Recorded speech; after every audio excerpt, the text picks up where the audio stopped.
Welcome, everyone, to a new week of the Western Heights podcast. We are a day late, but not a dollar short, hopefully. My name is Terrence Cottle, and I'm the youth and family minister here.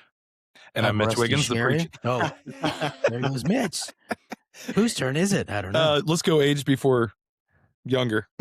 Okay, I'm Rusty Sherry. I'm the associate minister, and please forgive me if I begin coughing since I have been sick lately. And I'm Mitch Wiggins, the preaching minister. And we have one more surprise guest. This is not a surprise for anyone who's joining us on the video feed, but how about our surprise guest? Why don't we let them introduce themselves? Hi, I'm Jana Brown, doing children's ministry here at Western Heights. When we started, we each got to talk a little bit about just how we arrived here and how we got to You are going full-time this year, which a lot of people don't know about. I bet a lot of people don't realize you were part-time before. Possibly so. So how did you go from what you were doing before into children's ministry? Well, I have to say, children's ministry has basically always been part of what I've been interested in. Even as a kid, I was always hanging out with the kids. And then when we came to Western Heights, always loved being a part of that education side of things. I have to say probably around spring of 23 was when something started pulling or tugging. But we've been, I'll just give it a little bit of background, I guess. My husband, Neil, and I have been here since September of 27 and been blessed to raise our kids here, be a part of that. Just real fast. 2007, right? What did I say? You said 27. It's like, wow, you 20. are Yeah, see, in the future. futuristic. Let's just correct that. 2007. Yes, 2007. And we've raised our kids, had Western Heights to help, have personal family help. And so at that, around like I said, in 2023, I just had a brief conversation. There was even something, I think, from the pulpit saying that children's ministry was something the elders were looking forward to. And I don't know, just had a tugging that kept happening through like conversations, daily devotionals, prayer time, other things, sermons, possibly. I've talked with Mitch about some of his early spring 23 sermons. He and I had conversation. So we have a unique situation where I think we'll ask Rusty to share a little bit about what the elders' journey of figuring out children's ministry was. And Mitch obviously happens to be the person preaching those sermons. But Yes. Tell us, I guess, just what was on your heart and what were you thinking and feeling going through that? Like I said, just kept having this tugging sensation and wasn't really paying attention to it. Like I said, I'm a nurse by profession, I guess, trade. And I would have these conversations. So I think it was about July of 23. I had been up here for a baby shower, actually, walked out the door and had this strong sense to just turn around and go back. I had seen Mitch before I walked out the door and knew that I could probably bring this conversation to him again, and the door was locked. And so I couldn't get back in. So I literally just had a conversation with God that said, okay, if you'll open the door, Literally, if you'll open this door, I will walk through it. And I did. But that was because I was able to text a friend that could open the door. So I was able to get back in. I found Mitch, kind of laid this crazy idea through him, wondering if children's ministry was really still something that they would, that he thought that I could even possibly think. And he just prayed with me right there in the hallway. And then after more conversations through home, family, leadership, then it was just decided that, yeah, let's start a part-time position. And so I think it was January of 24, and then it became So you had official, this I guess. feeling of wanting to do something, wanting to jump in, Yes, specifically with children, yes, specifically with young kids, yes. which I think is fascinating. So Jana, for everyone listening, Jana is also one of our youth group moms. Um, but your kids at this time were what age? Okay. Well, I had High one school or already. older, right? I had one going, probably getting, she would have been, Burnley probably would have been about 8th grade, 9th grade. Yeah, going into high Yeah, school. And then one out of the house, one in high school. interesting. So, yes. So Rusty, we'll get to Mitch, and I guess what I do want to hear what some of the sermon series was that prompted that. But Rusty, why don't you shed some light on what the discussions were like with the elders and the leadership on what do we think about children's ministry? Are we to bring somebody on? How are we going to tackle this? What are we going to do? Well, we had gotten to a point where we saw that there was that need that was there to really have somebody who could invest more time into the children's ministry, into our Bible classes and other activities for the younger kids. And so we began having some discussions about that. We put together a group of people to do a little bit of research on children's ministry and what churches were doing as far as filling those needs. And one of the things we discovered is that a lot of churches were having to hire from within if they hired somebody. Hmm. And you have different ways of doing it. Some were volunteers, some were multiple volunteers, some were part-timers, some were full-time. But there wasn't, at least in the colleges, a lot coming out of people who had gone through and gotten a children's ministry degree. And so, but we knew that we wanted to invest in that. So we were trying to figure this out and pray about it and be open-minded with regard to what that should look like for us, because we didn't know exactly what that needed to look like. So you guys recognized we need to put more of an emphasis on this. We probably need to give this responsibility to somebody, whether that's a volunteer, paid staff, part-time. Mhm. So you knew there was a problem. You knew kind of a direction, but you guys had not really coalesced on like a specific solution or what you were looking for yet. Right.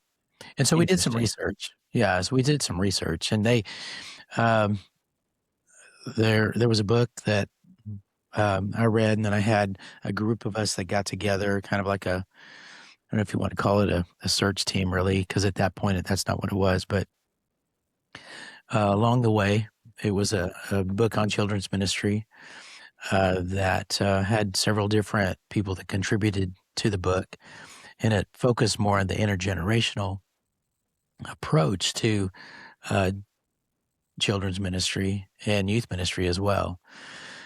And we kind of adopted that way of thinking as we were looking at this. And so we were coming up with a little bit of what a job description might be and all of that. In my own mind, I had several people. There were some people that I had thought about. I even approached a few people about it. It's kind of strange because Jana didn't come to mind, but it wasn't because I didn't think she could do it. It's because she had a full-time job. Yeah. And I just Exactly. assumed that she would not be interested Right. in doing this because I knew we weren't going to be able to give her a lot of money for it. So, Well, I don't think full-time nurse to full-time children's is a very common ministry arc. But you not could probably say typically, the same yes. about how I ended up here too, which is another story for another time. But Right. so Jana, you have this nagging and logging and kind of this feeling of Did. like I want to do something. The eldership is like, this is a problem, and we're not totally sure how to address it, but we know we probably should. And then parallel to all of that, Mitch, tell us a little bit about the sermons and so you were part of the children's ministries discussion to some extent, I imagine, because for those who don't know, our leadership meeting is all the ministers and the elders, but we know the elders also have plenty of conversations that are apart from us too. So Mhm. How much of those conversations were you privy to, and how much did that affect your preaching, or was this something you had planned completely aside from that? So, couple different questions that you have Yeah, there. Let yeah. me give you the predating. So all of the stuff that Rusty mentioned was probably in 2022 Mm-hmm. that a lot of that was happening. Interesting. Okay. And heading into 2023 a little bit, but in 2021, so before all of that, I put together a document. The elders charge the ministers typically with kind of putting together a vision of Mhm. where we're going. We work together, but they kind of give us the first stab at it, the first run at it. And so I put together a document that was based upon an understanding of being a disciple-making church, and broke out 4 core values of discipleship and put those into years of what we might be doing with each of those years. And we'd already decided discipleship is the route we're going. Together as leadership, but like what were the things? And I just pulled that document up because I thought I remembered something that in 2021 I wrote a thing for all the leadership to see in bold under the goals and kind of plan of 2023, which was communicate. How do we serve God in our communication? How do we communicate better with his goals, his purposes, his love? In bold, it says, by this year, hire a children's minister. Oh, wow. And so I it didn't was know that. on the radar, and it wasn't and it wasn't me. Okay. And Mhm. and I'm not even saying that I mean, yes, God was involved, but it was a conversation that was happening that led us to me saying, we've kind of talked about this. I'm going to put it bold on Yeah. paper to kind of hold us to it of saying, I think this needs to This is an happen. achievable goal. This is a tangible action. We've been Yes. talking and thinking and cogitating and marinating. This is what we could do about it by this timeline. Right. And it was Oh. far enough in advance. So when we came to uh the vision focus budget Sunday, all the hoorah about that. Yeah. In 2022, we talked about we are going to intentionally focus in this year on addressing our children's ministry. We didn't know what that looked like, what that meant, but that was one of our goals for the year to lead into. And so that conversation started and that's where Rusty was saying that the things that he led and was involved with the elders and then in various other roles, that he was doing that. So it was in the back of our minds. It would come into sermons, it would come into different things every once in a while, Yeah. but we didn't know what we were doing for a while. Right. And then we came to the place of saying, all right, if we need to hire within, we need to give someone a reason. We need Yeah. to speak into that of saying, here's why, not just, oh, we should enhance our should do children's it. ministry. Mm. We need to say, here's the purpose, here's the reason, here's what's going on. And so I think it started heading more into not just sermons, but just how the leadership would talk, how we would give updates, that it was more of a conversation into how can we inspire, how can we encourage, and then also how can we get out of the way and let the Spirit do his thing? Because we knew that we could only set the table. The Spirit is what's going to draw people together. And something else that was interesting is that there were a lot of different things happening all at the same time that they weren't connected exactly. Right. So it was about the same time that we started having the young boys come up and worship and lead the song for the children's contribution, and some different things like that. In addition to that, we had, I think it was a couple of people that anonymously gave some money for children's ministry Right. to help us. Yeah. And so there were people asking about it. And so there were things that were just kind of falling into place that, as we looked at it, that was an indication that's the direction we needed to go. And so all of that seemed to confirm the decisions and the discussions that we were having at the time. And I'll just go ahead and say again, that was all happening basically behind the scenes. Like, Right.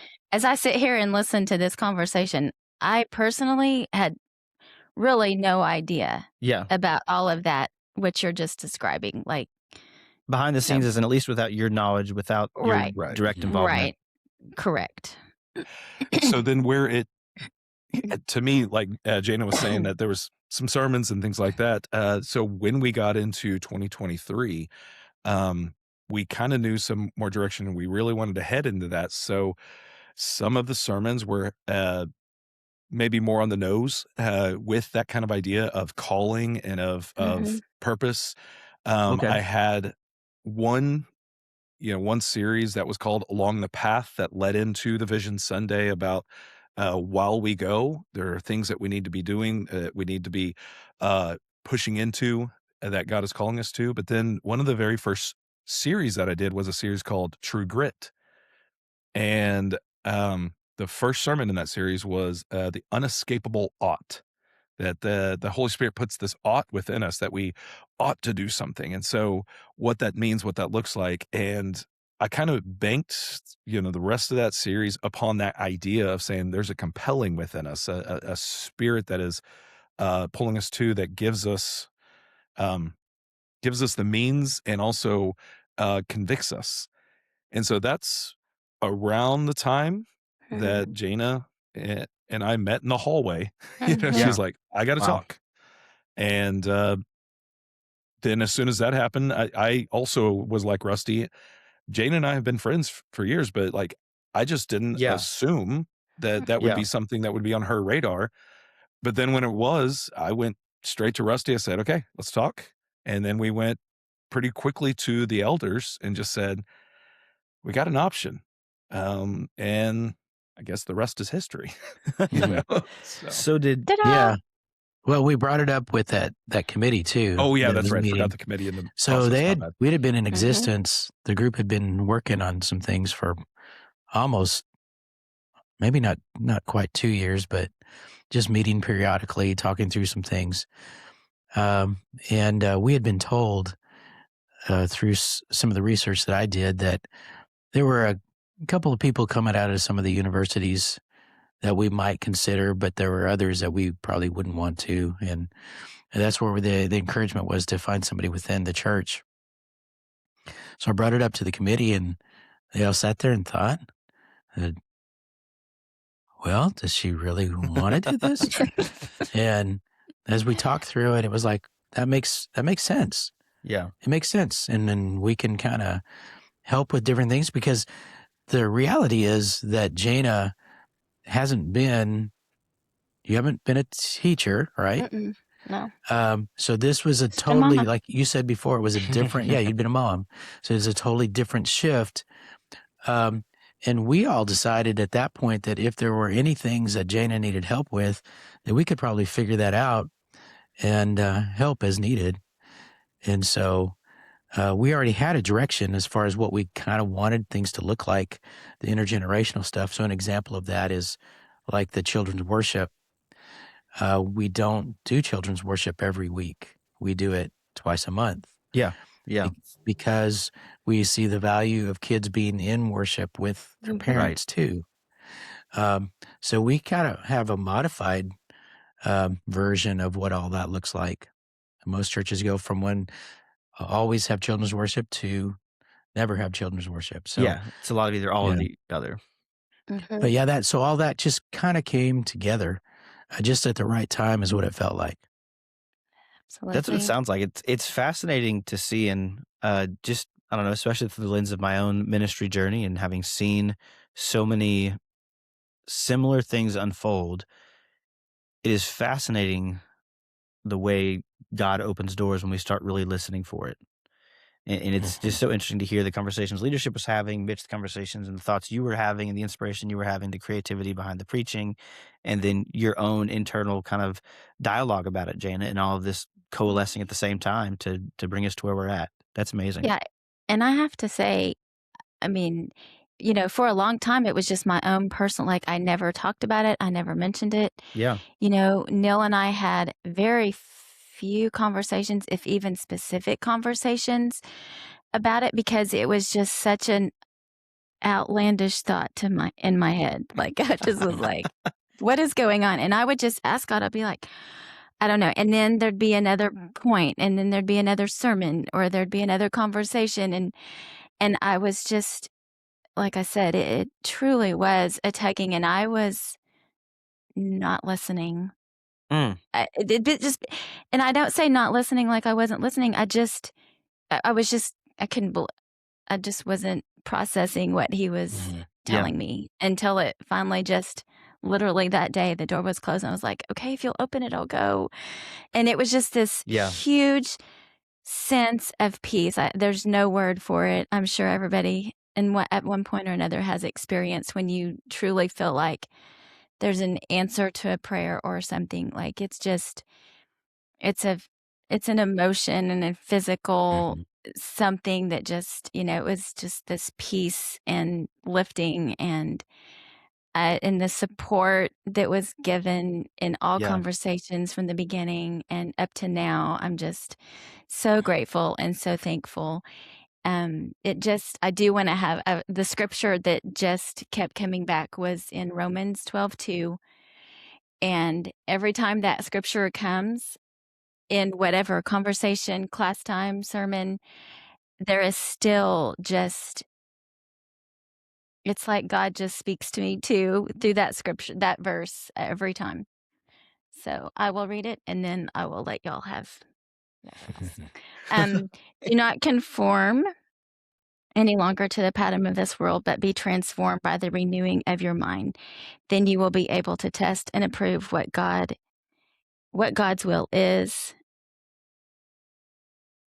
Sorry, my trifocals. His good, pleasing, and perfect will. And it was in devotional or whatever, and it just truly was. I was like, God, that's not where my brain is. Like, what's going on? Right. So anyway, it was a blessing. I have no words. We have talked about this, maybe Rusty and I, or maybe Mitch and I at various times. But, several kind of Christian traditions of thought believe in like a calling experience for all Christians, that you have to really have this distinct thing of God calling you. And I don't necessarily agree with that theologically, but something that has been nearly universal in my experience in talking to guys in ministry, talking to people who have felt called to work in the church, into whether it's mission work, ministry, specific things like that, is nearly all the ministers I've talked to. And I'll even say a lot of people who are just servants in non-full-time support roles, but when a lot of people have that experience of a calling into ministry, of a calling into kingdom work, a calling into the service of saying, okay, I feel a tug that is greater than just like the obligation Christians have to work for God. Because we talk all the time, all of us should be serving a little bit. All members of the church, all Christians should be serving, doing a little bit, giving back. But there's this thing that is a little bit bigger than that nearly all the ministers I've talked to ever, whether it's preaching, whether it's serving youth, whether it's counseling, have this experience of, I feel like God is calling me to do something here that is different. And so that, just hearing you talk about that, I imagine those emotions were very overwhelming and very unique to your life, but that sounds very right in line with a lot of other stories you'll hear people talk about. So I love that you guys were able to share that. I love that we were able to share this with the church, and I appreciate you kind of talking us a little bit through that journey. Yeah. So we'll play our nice transition music and we'll kick into skin disease. If everyone's ready to talk about that. Which is why it's also good to have a nurse. Yeah, that's actually why this is perfect, because before we completely rip her away from full-time nursing, we'll have Jana be our resident expert on these issues. So via Google. via Google. So Mitch, obviously, as you've been leading us through holiness, and this Sunday we talked about holy people, but something that came up a lot more this Sunday than usual was the idea of leprosy. Right. And boy, leprosy is, that's one of those, like, you don't really want to talk, like you were talking about earlier, that we don't do children's worship every Sunday. And it's one of those, it's like, maybe this past Sunday we should have. We should have. We're talking about leprosy.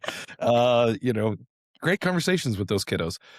But it really is. It's one of those fascinating words because I mentioned briefly in their Yeah. time, leprosy covered a whole gamut of things. But in our time, like it's more of a narrow understanding of leprosy. Jana, can you speak into that a little bit of like even what our time, what we might even consider leprosy or some of the corollary ideas behind that?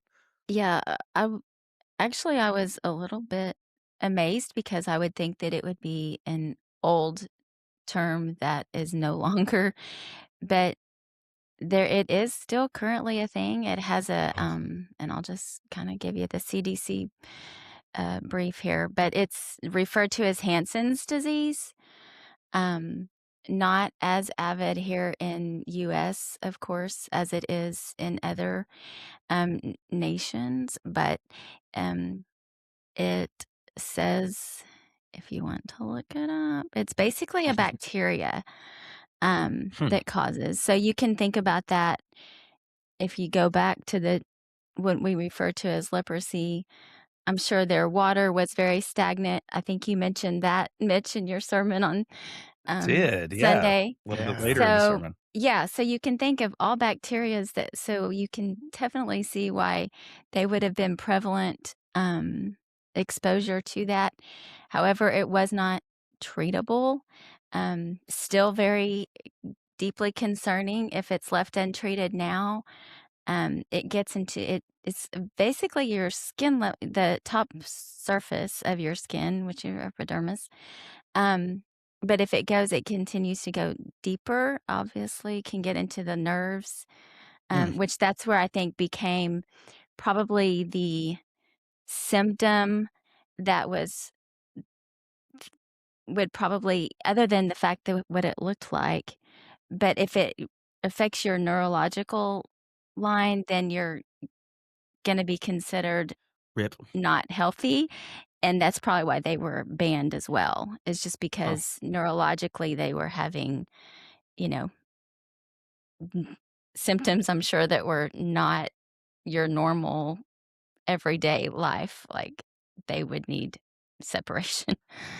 So Yeah. that's Yes. basically So what that I was came up with. So one of the big points is that how it can start skin, but then Yes. Yeah. it grows, it goes deeper. Grows deeper. And so, yeah, just the actual disease does that, but that's why it's a good illustration into sin all throughout Sin. Scripture. Yeah. Absolutely. mhm. Yeah, if I understand correctly, what happened is, especially when it got into the nerves, Mhm. is that they would continue to re-injure themselves and it become infected. They would lose limbs as a result of that because they didn't know that they hurt themselves. They never felt They it. couldn't feel it. Mhm. Yeah, and therefore it just began to rot off. And so yes, but that again, like you're saying, Mitch, really connects with what sin does. Is that sometimes we don't feel the pain of it, and therefore it hurts us in ways that we don't even realize it's hurting us until it's too late sometimes. Mhm. And then by even connection, it hurts others. Yes. So yeah, it spreads. And that was Jana, correct me if I'm wrong, is that Hansen's disease, it spreads. It can spread from person to person, correct? Yes, let me get that It- back up because I don't want to quote something that's not. Please correct me if I'm wrong. Yes, But like yes. I mean, I know even if it's not directly that Hansen's disease, then forms of skin disease can they can spread through a community. And that's why, for one, you got to take care of it, but also that's why it connects to the problems with sin is that sin is never just a personal problem. Yeah. It grows and affects those around you. Yeah. So it's a bacterial infection, right? Mhm. Is what Mhm. Jana said. So it spreads like a bacterial infection. Yeah. So if there's bodily fluids, or if there's somebody sneezes on you, or if, that kind of stuff. Yeah, Open sores. it does, Open yes. sores, yeah. Spreads like a person sick with the disease by cough or sneeze. Yeah. What's fascinating is I think from what I saw, they said, in modern day Hansen's disease is really not as contagious as we think of other things that are more airborne, because it's Correct. mainly been it's one of those diseases that's been mainly solved by things like soap and hand washing. Mhm. So Yeah. it's crazy to talk about, but a Cleanliness. lot of people don't realize hand washing as a common practice is like post Civil War. Like it's not it's not that old. Right. It's very Yeah. recent. Mhm. And so it's very interesting when you open Leviticus and it's like, well, they need to wash and they need to go ritual and they need to wash in this kind of water and not in this kind of Mhm. water and they need to be separate for so many days. It's really interesting to kind of read the prescription, if you will, for it in that time period. Mhm.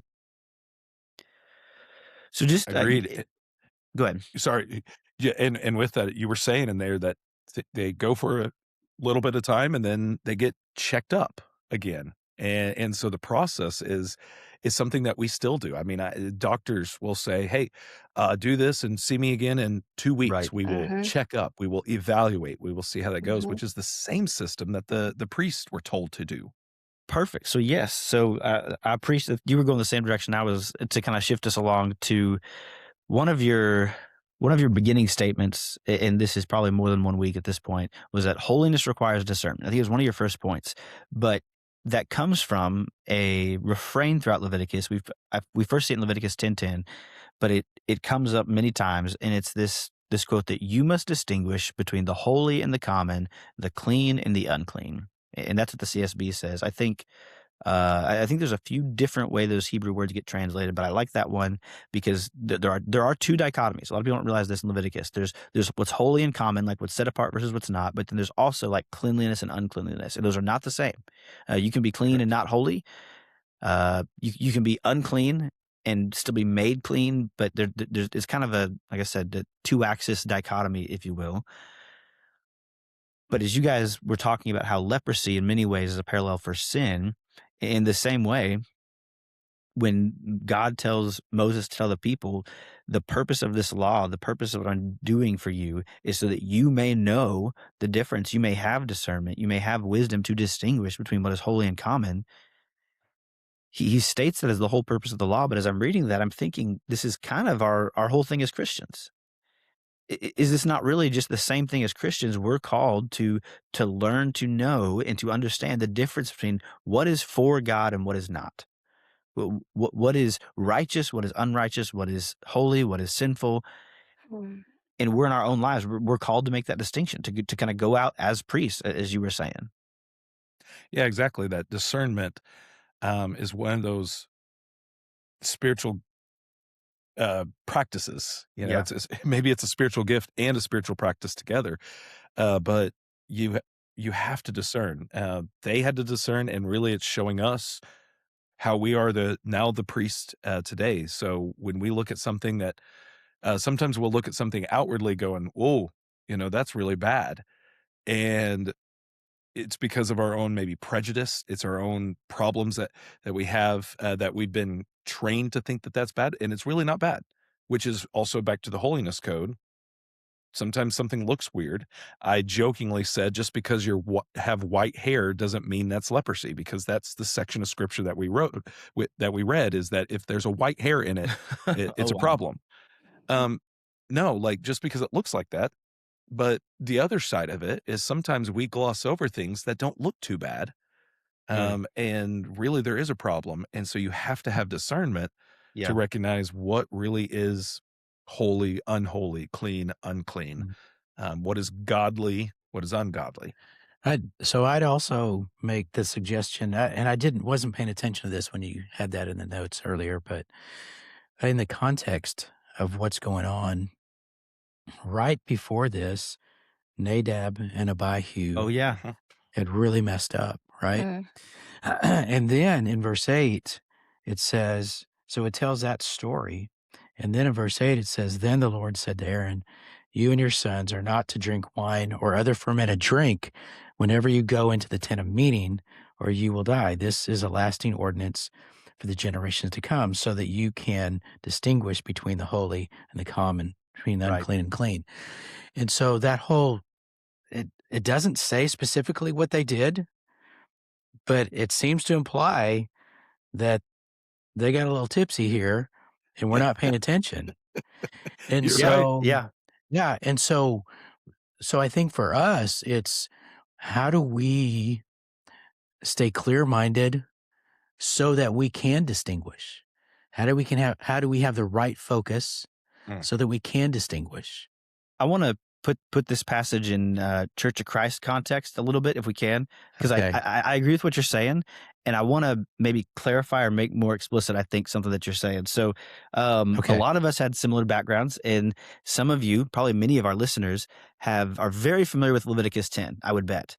Because if in the church, if we've heard any lesson from Leviticus, it's strange fire, right? That no. When you worship God, that this passage has to be about worship.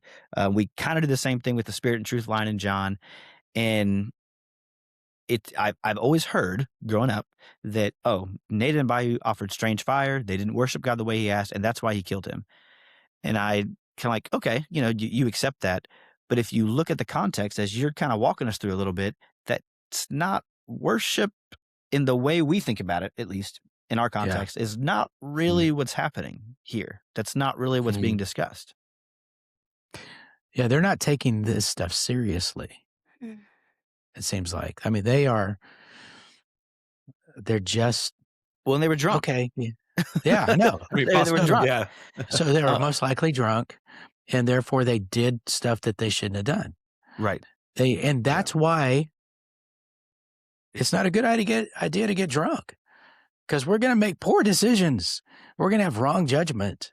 And that doesn't just affect us, it affects other people. So, and here it affected them and their family. And if I maybe getting my stories mixed up, I don't remember, but I think that even Aaron wasn't able to mourn properly, right, at the time, because You're somebody correct. still had to take care of the duties. Yeah. So, but there was a choice that they made that kind of messed things up for other people, which is a pretty common theme in Scripture. Well, and when specifically with drunkenness, life. If the people leading our worship get out too late on Saturday night, someone else is gonna have to pick up the pieces on Sunday morning. Yeah. I guess that's true. Yeah, if we had a direct equivalent, that we would not want to be there at that worship service. No. Yeah. So- Yeah. We'll have Jana pass that along to one of our song leaders. This is our Yeah, takeaway from Leviticus 10 is be careful what Yeah, you're doing Jana. Saturday night if you're leading song Yes, leading the next that's Sunday right. morning. That is right. What a- Mitch, did you have more on Leviticus 10 or just discernment? No, like I think you're about to pop in there, but I didn't know. I love what was said, so it was just me in agreement. Okay. So something else you mentioned, and that I kind of noticed, I noticed this a little bit in the sermon, and then I was looking at my Bible, is we talk about Leviticus 11 through 15, and you jumped to 18. And 11 through 15 seem to have a lot to do with what we should and shouldn't do with our bodies, and 18 also seems to kind of address that. But then in the middle of that, obviously, is chapter 16 and 17. So why does Leviticus jump from one topic in 11 through 15, side note into Day of Atonement for 16 and 17, and then kind of seems to come right back to it in 18 before kind of moving on in chapter 19? And I apologize for our listeners who maybe don't have their Bible right in front of them. We're going to kind of try to summarize, but also not belabor the point. But just help us kind of understand, why are those chapters where they are? All right. So, and that's great, because if you're listening to the sermon, like I read a section in 13. Yeah. Then we talked for a while, and then I skipped and read a section in 18. And I talked about the early section, 13, 14, 15, specifically, but really even before that, of being about cleanliness, because it's leprosy and things like that. So it's a cleanliness code. Right. And then in 18 and kind of following is a purity code. It talks about sexual ethic, and cleanliness and purity aren't exactly the same, but they are really close in connection with what Leviticus is doing. And so I skipped 2 chapters that it does look like there is either a intentional break by the writer of Leviticus, or an accidental something, which I'm going to think that it's very intentional. Right. That to talk about the Day of Atonement in between the cleanliness code and the purity code is very pointed, and there's a purpose in there. And to me, maybe one of the better ways to kind of understand that, because what's happening in atonement is something is taking our place, that we are broken, we are unclean, we are dirty, we are unholy. And in order to be holy, we need atonement. We need someone to stand in our place. And so the way that I dealt with it in the sermon was what I consider the precursor to the Day of Atonement in Levitical language is the story of two birds. Is that in the story of Yeah. two birds, I read that in chapter 14. You see this dealing with in multiple ways in chapter 14, but I just read the first section, is that two birds are taken. One is killed over a clay pot of living water, so not stagnant, not disease oriented, living water. A stick of cedar and some hyssop are used with the remaining bird and dipped into the water, sprinkled on that which was becoming clean. So that which was unclean and is now becoming clean, sprinkled then, and then that one bird, the second bird, is set free. And so I talked about the story of these two birds, which I related to the story of us, that Yeah. Jesus gave his life so that we could be set free. That is the story of atonement. Yeah. And so Yeah. I think the reason it's where it's at is because we're dealing with cleanliness and how to deal with cleanliness. And so chapter 14 says, here's how to deal with it. You've got a sacrifice, you have a ritual to go through, one bird dies, one is set free. Oh, by the way, this is a story of atonement, but let me tell you more about the Day of Atonement. Mm. And then I'll get back to purity, that in that purity is even more how you live because you've been atoned. So the first thing that it says in that 18 is a sexual ethic. This is Yeah. how you live because you've been set free. So leading up to atonement is what to do because you've been sinful or unclean, however we want to frame that. And then now you are clean through atonement. Now, how do you live because of that? So it's all correlated, but it's tied together by the Day of Atonement. Yeah. Mm. It's to go back to that dual dichotomy, right? There is a shift from cleanliness to holiness. Yeah. And which is why when we jump to chapter 18, and I'll just, I guess, stick to the chapter headings on this one. In the ESV, 18 begins unlawful sexual relations. Well, if you look at the chapter headings from 14 and 15, you think, doesn't that belong there? But when you talk about the role atonement plays in cleanliness and holiness, before 16 is very much like personal cleanliness. Like how do you just not be infested with skin disease and all of these other things going on? Whereas after that, there's almost this ratcheting up of the language of this is not just personal cleanliness, this is holiness. How can you Yeah. be righteous before God? And that's why it follows it up with not just the sexual purity, but how God is holy. Very uh, almost unbelievably, it follows it right up with loving your neighbor. It is fascinating to me that after the Day of Atonement, the three topics are sexual purity, the holiness of the Lord, and loving your neighbor. Yeah. Because if we said, what are the most important things to God in the New Testament, our temptation would be to probably pick different things. But if we really looked at the Bible, those are three things that are emphasized and emphasized and emphasized start to finish. Like the loving your neighbor is not just a Jesus New Testament thing. Right. It is an ethic for God's people all throughout his word. So I'm always fascinated by the organization of scripture and why certain things end up where they are. And you hit the nail on the head is that we read that and we go, okay, this is either really bad writing or there's something going on that I'm not understanding here. And I do think sometimes we take the easy path of like, that just doesn't make sense. That's kind of dumb. Why did they put that Right. there? But if you dig into it, which is the Jews and the Hebrew culture really, I think, understand this a little bit better than we do. But if you dig into it, no, there's something going on there that it wants you to pick up on. It wants you to think, why is that there? It wants you to think, why is this weird thing happening in the middle of this story? So I appreciate you unpacking that for us a little bit. Yeah. Well, you had a question that I was a little bit curious about what other people thought as well. Said we're called to distinguish ourselves to be separate. Yeah. I don't. Do you remember that question you had in your notes? So how does that work? What does that mean to be separate? Man, I think of there's a line that one of the older ladies at church would quote a lot, that we are to be a peculiar people. If you guys have heard that, the King Mhm. James says peculiar, but I think it's more particular, like Yes. belonging to God. Right. We think of ecclesia in the New Testament, those who are called out, right? Called out from the world, called out from Mhm. maybe other backgrounds, other things.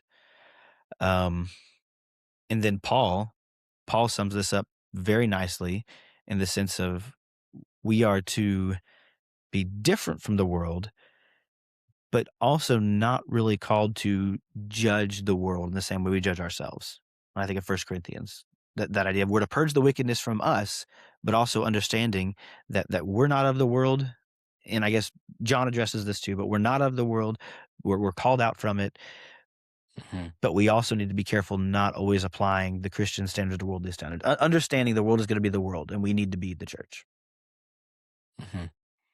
Yeah, well, we've got people approach it in different ways. They see that sometimes they think that what they need to do is pull away from the world completely, and therefore they're separate that way.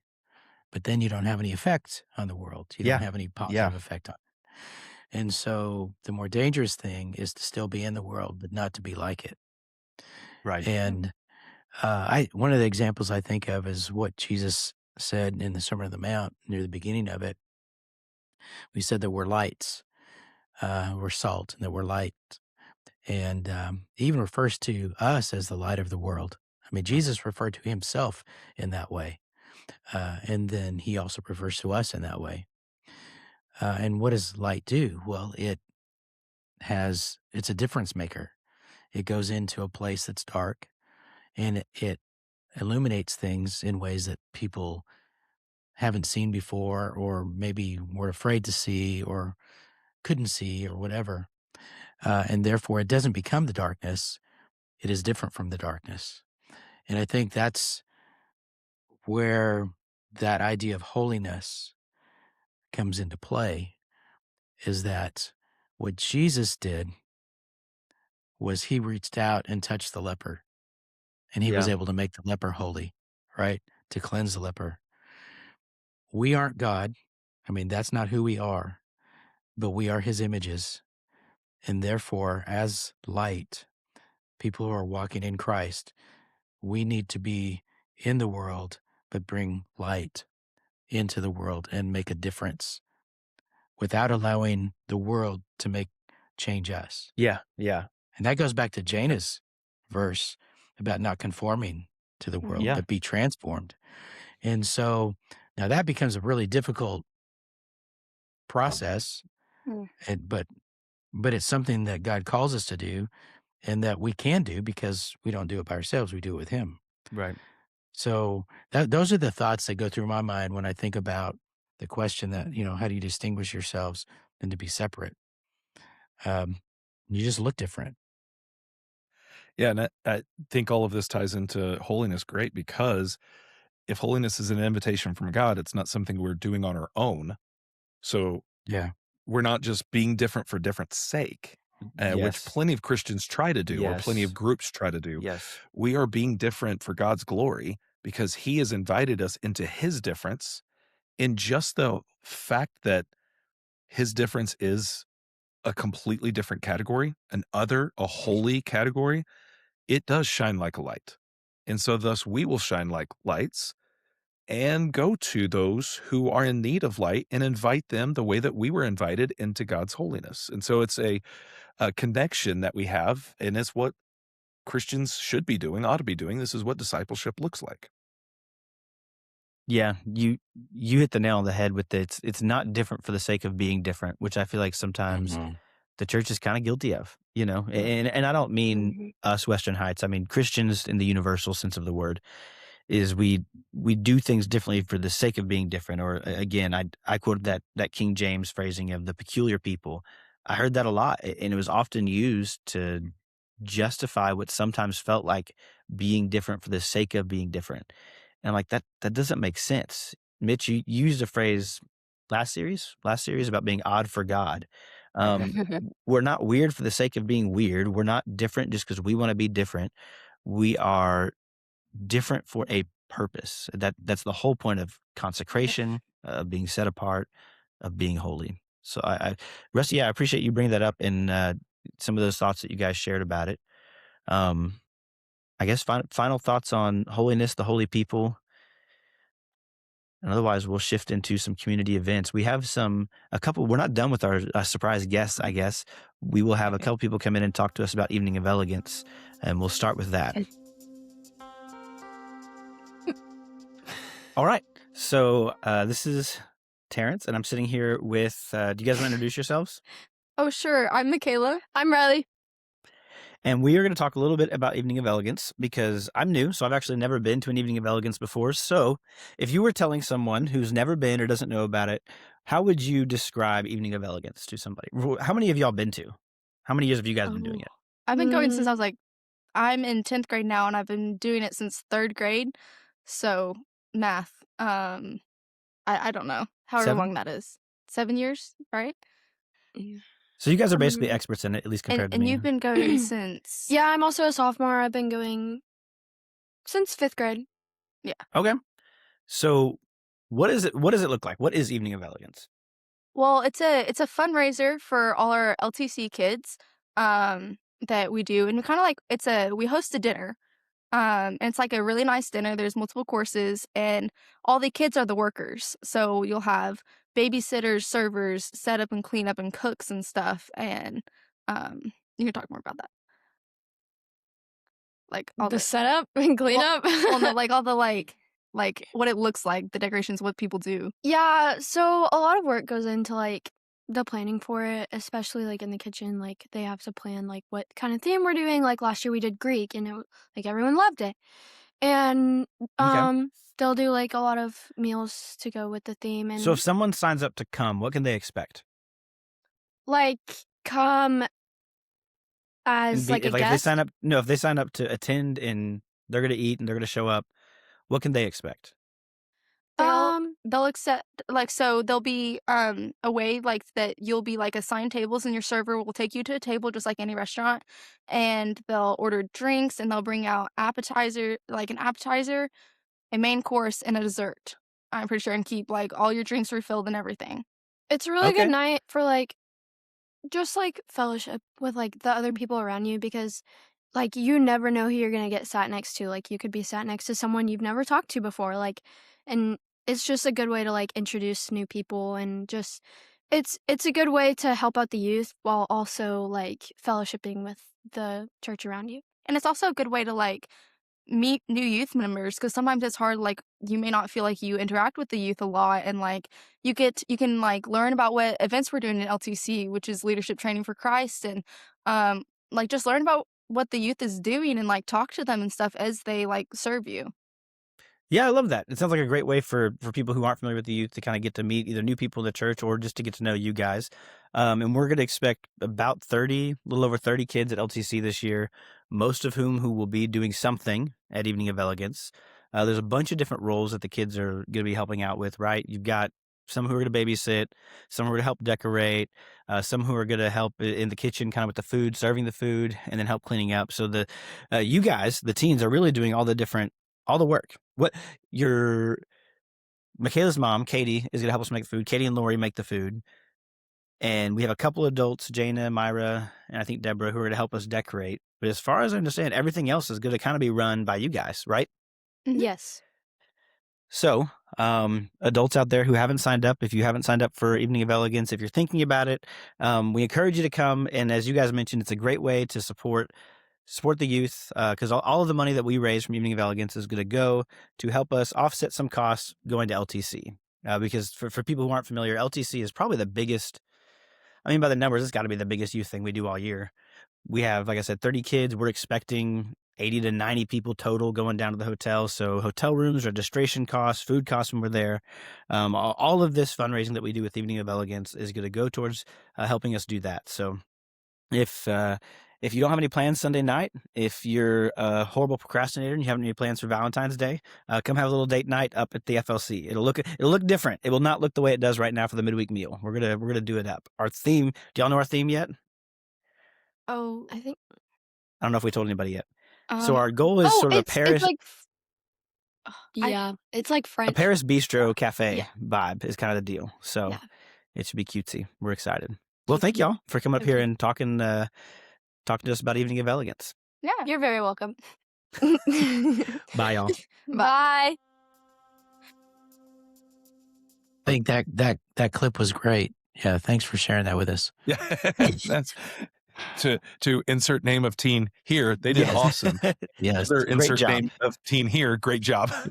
Great Yes. job. Thank you so much for telling us all about how Thank Evening of Elegance is you. going to go. Jana, thank you so much for joining us. I know we had some fun, the four of us, setting up 4 people and not just 3 from a technological Yes. standpoint.